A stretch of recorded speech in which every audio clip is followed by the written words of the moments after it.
घबराहट में लड़की से गलती से एक एलियन मर जाता है, लेकिन उसने कभी सोचा भी नहीं था कि उसका वार सीधे उस एलियन के सिर को भेद देगा। और यह पहली बार था जब उसने ऐसे किसी अजीब जीव को देखा था। डर के मारे वह तुरंत पीछे हट जाती है और जमीन पर पड़े एलियन की लाश को घूरने लगती है। उसके मन में सिर्फ एक ही एहसास था, खौफ। लेकिन इससे पहले कि वह खुद को संभाल पाती, घर के बाहर अचानक हलचल मच जाती है। लिसा फौरन एक अलमारी के पीछे छिप जाती है। तभी एक रहस्यमयी नीली रोशनी एलियन की लाश पर पड़ती है। धीरे धीरे वह शव हवा में उठने लगता है और फिर थोड़ा थोड़ा करके खिड़की की तरफ तैरने लगता है। उसके तुरंत बाद बाहर से सर्च लाइट जैसी एक तेज रोशनी चमकती है। जिंदा बचने की उम्मीद में लिसा भागकर बेसमेंट में पहुंच जाती है, लेकिन जैसे ही वह दीवार के पीछे छिपती है तभी एक दूसरा एलियन खिड़की से अंदर आ जाता है। सांस रोके हुए वह धीरे धीरे एक खंभे की दूसरी तरफ खिसक जाती है, उम्मीद करते हुए कि शायद इससे एलियन उसे नहीं देख पाएगा। जब उसे लगता है कि एलियन को उसकी मौजूदगी का पता नहीं चला, तभी उसके मन में एक खतरनाक ख्याल आता है, मौका है इस एलियन को भी खत्म कर दूं। वह चुपचाप एक मेज के नीचे खिसक जाती है, लेकिन अगले ही पल उसके मन में एक भयानक एहसास दौड़ जाता है।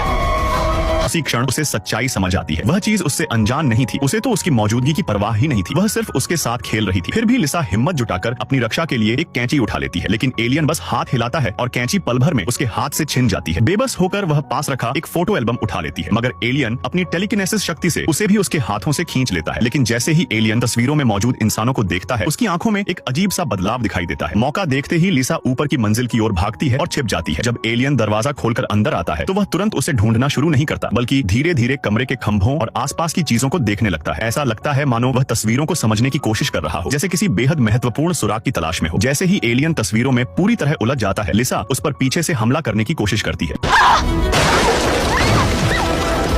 लेकिन वह बुरी तरह लड़खड़ा जाती है। जब वह किसी तरह उठकर खिड़की की ओर देखती है, तभी बाहर एक विशाल लाल चमक फूट पड़ती है, जो उसे वहीं जड़ कर देती है। एलियन धीरे धीरे उसकी ओर बढ़ता है और उसकी आंखों में आंखें डाल देता है। अब वह इतना करीब था कि लिसा की पुतलियां लगातार फैलने लगती हैं। तभी एलियन अपने मुंह से समुद्री साई जैसी एक अजीब चीज बाहर निकालता है। वह चीज धीरे धीरे उसकी ओर तैरती हुई आती है और उसके होंठों के पास पहुंचने लगती है। और ठीक उसी पल लिसा एक डरावने सपने जैसी अवस्था से जाग उठती है, मानो कोई भयानक भ्रम टूट गया हो। लेकिन जो कुछ अभी अभी हुआ था वह इतना असली लग रहा था कि उसे यकीन ही नहीं होता। अगले ही पल उसकी माँ, जिसकी मौत बहुत पहले हो चुकी थी, दरवाजे से अंदर आती दिखाई देती है। लिसा की आंखों से तुरंत आंसू बहने लगते हैं, लेकिन जितना खूबसूरत यह सब लग रहा था उतना ही नकली भी महसूस हो रहा था। तभी उसे एहसास होता है कि कुछ बहुत गलत है। वह तुरंत अपना हाथ अपने मुंह में डालती है और उस चीज को बाहर निकाल देती है जो एलियन ने उसके अंदर डाली थी। उसी क्षण उसके चारों ओर की पूरी नकली दुनिया गायब हो जाती है। उसकी आंखों के सामने फिर वही डरावनी हकीकत लौट आती है, जिससे वह अब तक भाग रही थी। अब लिसा समझ जाती है कि यह सब अभी खत्म नहीं हुआ है, इसलिए वह जान बचाने के लिए जंगल के और भी गहरे हिस्से की ओर दौड़ पड़ती है। लेकिन भागते हुए अचानक कोई परिचित आवाज उसका नाम पुकारती है। वह पलटकर देखती है और वहां उसका ही एक दूसरा रूप खड़ा होता है। डर के मारे लिसा बस उसे घूरती रह जाती है। इससे पहले कि वह कुछ समझ पाती, उसकी हमशक्ल एक नुकीली लकड़ी का टुकड़ा उसके शरीर में घोंप देती है और उसी पल सच्चाई सामने आ जाती है। एलियन पूरी तरह लिसा का रूप धारण कर चुका था।